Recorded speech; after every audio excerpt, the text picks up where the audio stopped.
Je suis pas en désaccord majeur avec vous là-dessus. Mais je pense que le premier problème, c'est quel peuple sommes-nous? Quelle nation sommes-nous? Quelle identité avons-nous?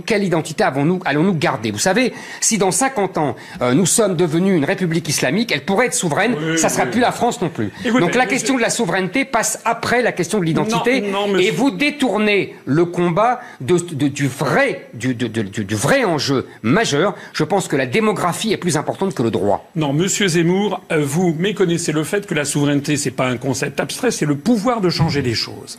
Vous nous parlez d'immigration. Est-ce que vous expliquez, est-ce que Madame Le Pen, par exemple, explique aux Français qu'il y a une directive, la directive, pour être précis, 2003-86 CE du 22 septembre 2003, qui intègre dans le droit communautaire le regroupement familial? Est-ce que vous expliquez ça aux Français? Est-ce que vous expliquez aux Français que les articles... Je sais que je me suis fait connaître parce que je connaissais les articles, mais c'est normal que lorsqu'on prétend être un chef d'État...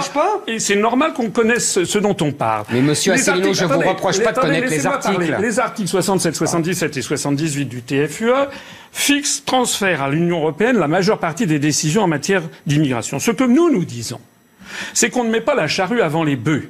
C'est que la première chose à faire, c'est de rassembler les Français, quels qu'ils soient, quelle que soit leur origine, pour reprendre en main les manettes. Et ensuite, sur ces sujets d'immigration, comme sur un certain nombre d'autres, eh bien, de poser la question aux Français sur ce qu'ils veulent.